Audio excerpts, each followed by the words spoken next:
Bonjour à tous et bienvenue pour cette nouvelle vidéo. Alors aujourd'hui, je vais réaliser une petite carte girly. J'ai tout donné, du rose, du doré, du glossy. Il manque juste des paillettes, mais ça faisait un petit peu trop. Pour cette carte, je travaille à partir d'un format ticket. C'est un nouveau die de la Fée du Scrap. Et sur ce ticket, je viens réaliser un fond avec un masque mûr également de la Fée du Scrap. Et vous l'avez vu, ce masque, je suis venue lui appliquer de la colle en spray temporaire pour permettre à mon masque de bien adhérer à mon papier afin pardon, d'avoir un motif de masque précis. Vous voyez, on l'enlève et c'est merveilleux. Le motif est très précis. J'ai utilisé ici une poudre Magicals, c'est le set Alexandra's Artist et c'est la couleur Karin's Coral. Alors pourquoi j'ai choisi cette couleur? Je vous en parle parce que ça va aussi vous expliquer le pourquoi du combo couleur de notre petite jeune fille. Dans cette couleur, je voulais vraiment quelque chose dans l'esprit girly. Donc cette couleur, elle contient énormément de pigments de rose, de orange et elle a quelques tout petits pigments de bleu. Ce bleu ne s'est pas forcément vu dans le fond que j'ai réalisé puisque les pigments bleus, ils sont bleu indigo, sont rares, mais malgré tout, dans cette poudre, on a ces pigments-là. C'est pour ça que vous allez voir, notamment au niveau du nœud du chapeau de notre jeune fille, je vais le coloriser en bleu indigo pour faire un petit rappel parce que même s'il n'est pas présent ou alors moi, je le devine, hein, comme j'ai le nez sur ma carte, je vois à certains endroits qu'il y a quelques petites touches de bleu. Ça me permettait de faire un rappel. Je travaille, que ce soit pour le fond de mon ticket ou que ce soit pour la colorisation de ma poupette. Je suis sur un papier aquarelle Florence, lisse, mais je travaille ici sur du 300 grammes. Vous avez l'habitude de m'entendre utiliser le 200 grammes et j'avais envie de tester le 300 grammes pour avoir quelque chose de plus rigide, notamment au niveau des fonds, quelque chose qui se tienne mieux. Et je peux vous le dire, en tout cas vous faire le retour. Que ce soit le 200 ou que ce soit le 300 grammes, les deux papiers sont exactement les mêmes, si ce n'est l'épaisseur du papier. Le grain du papier reste le même, il est aussi lisse et aussi blanc que ce soit le 200 ou le 300 grammes. Donc vraiment, choisissez hein, votre papier en fonction de vos projets, de ce que vous souhaitez utiliser, de ce qui vous intéresse. Mais alors vraiment, que ce soit 200 ou 300 grammes, on est sur le même produit. Et ça, c'est très appréciable parce que je trouve sur d'autres papiers, quand vous changez le grammage, eh bien la texture de votre papier change également. Ce n'est pas le cas ici. Donc ça mérite quand même d'être pointé. Et ça reste, au jour d'aujourd'hui, toujours mon papier préféré pour utiliser. Vous le voyez ici, mes crayons de couleur aquarellable. J'utilise ici les Derwent Inktense et au niveau du combo couleur, eh bien, j'ai repris ici les couleurs de mon fond. Donc, je suis partie sur un rose et ce rose, je suis venue, vous le voyez au niveau du chapeau, je suis venue l'ombrer, je suis venue le foncer avec un orange, burnt orange. J'essaye de travailler mon anglais. Pourquoi j'ai utilisé cette couleur pour foncer mon rose? Tout simplement, et c'est là où on revient à ma couleur de fond, je vous l'ai dit, la poudre Magicals que j'ai utilisée pour mon fond contient préférentiellement du rose, un rose bien flash fuchsia, et un orange, mais un orange qui est, le hasard fait bien les choses, de la même couleur que ce fameux burnt orange de Derwent Intense. Donc, pour être accord avec mon fond, j'ai voulu à ma colorisation avoir une couleur principale de rose et je suis venue ombrer ce rose avec le orange. Comment j'ai fait? C'est très simple. J'ai appliqué une première couche de rose partout sur la zone que je souhaite coloriser. Et là où je souhaite un ombrage, je suis venue ajouter une seconde couche avec ce fameux orange. Et lorsque vous mélangez entre elles les deux couleurs, eh bien vous obtenez comme ça un rose orangé plus intense, plus foncé que mon rose tout seul. C'est ce qui permet comme ça d'ombrer ma couleur d'une façon plus légère que si j'avais utilisé du noir, par exemple. Je fais une petite parenthèse point technique. Je vous ai fait une vidéo sur ma chaîne YouTube sur différentes façons d'ombrer, de foncer sa couleur à l'aquarelle. Pourquoi je vous parle d'aquarelle alors qu'on est sur du crayon de couleur aquarellable? Eh bien, pour foncer votre couleur au crayon de couleur aquarellable, vous pouvez utiliser exactement les mêmes techniques. Si on révise un petit peu à travers cette vidéo, pour foncer votre couleur, que ce soit aquarelle ou crayon de couleur aquarellable, eh bien, vous pouvez utiliser une couleur avec plusieurs tonalités supérieures par rapport à la couleur que vous utilisez. Exemple ici, le rose. J'aurais pu utiliser un rose foncé pour foncer mon rose clair. Vous pouvez utiliser le noir pour ombrer, pour foncer votre couleur.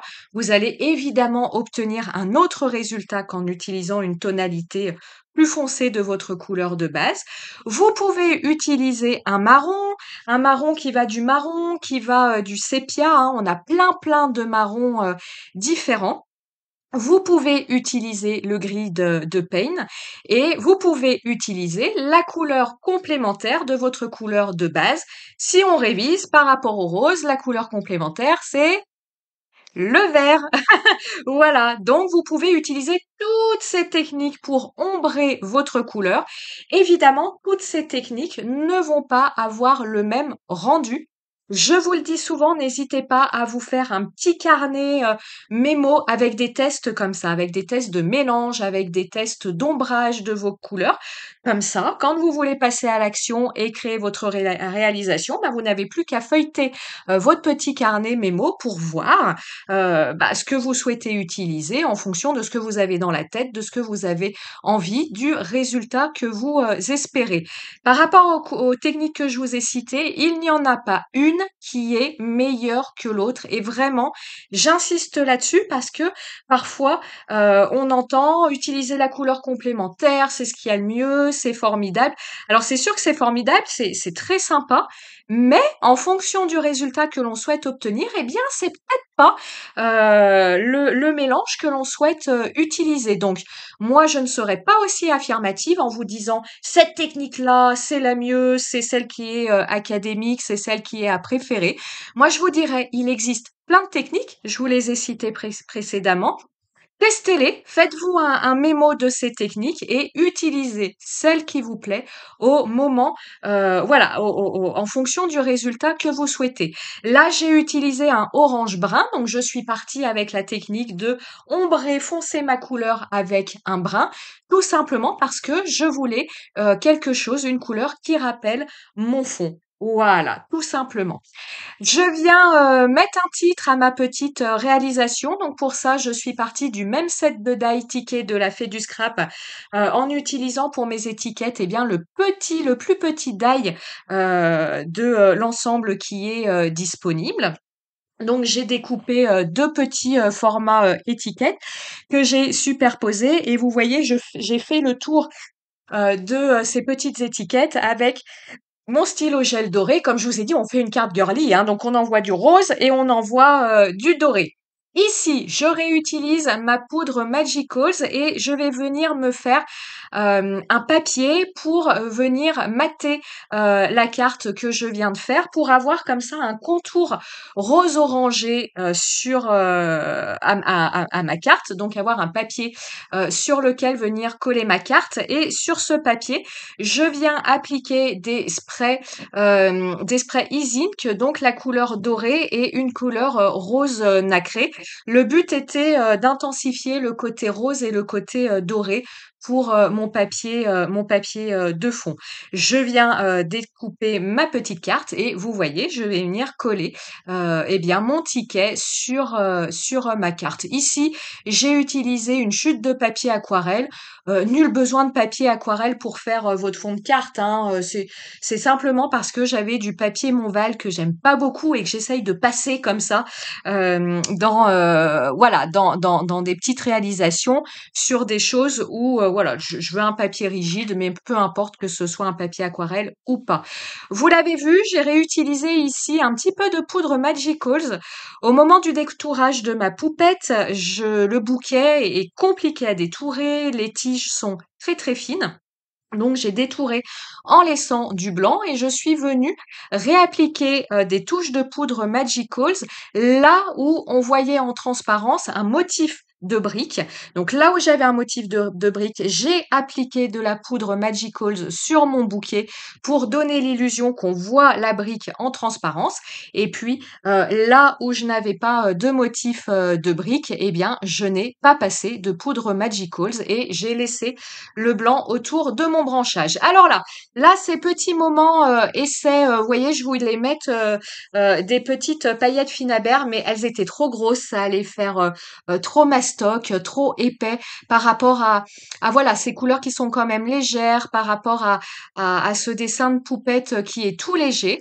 Donc j'ai laissé tomber l'idée, et puis là, je vous ai laissé à l'écran mon idée, en fait. Je voulais tamponner un tampon couture de l'encre et l'image pour apporter un petit peu de détail sur le côté de ma carte. Mais en fait, ce tampon couture était, comment vous dire, le trait était trop épais par rapport à ce que je souhaitais et le motif trop gros. Donc, je me suis dit, bah écoute, c'est pas un motif très très compliqué. Tu devrais pouvoir le reproduire avec un stylo noir plus fin pour avoir quelque chose de plus fin que ce que nous permettait de faire le tampon. Et c'est ce que je fais en ce moment, c'est ce que vous voyez à l'écran. Donc vous voyez, j'y vais par étapes, hein. J'en fais un petit bout d'un côté, j'en fais un petit bout de l'autre et je réajuste. Et quand à l'œil ça me plaît, eh bien je m'arrête là. Ici, la dernière petite touche de doré sur le ruban et le nœud de ma poupette, je viens ajouter de l'aqua shimmer, mais cette fois-ci qui n'a pas des nacres, qui a des petites de petites paillettes dorées tout simplement, et je viens en dernière touche ajouter du glossy. Voilà, ma petite carte girly est terminée. Petite carte à offrir pour un anniversaire, pour un cadeau à bah, plutôt à une petite fille, hein, si on reste dans l'idée que le rose et le doré vont plus être appréciés par les petites filles. Moi, je vous souhaite, comme toujours, de bien vous amuser, de bien vous inspirer. Et comme toujours, je vous dis à très très bientôt. Ciao, ciao.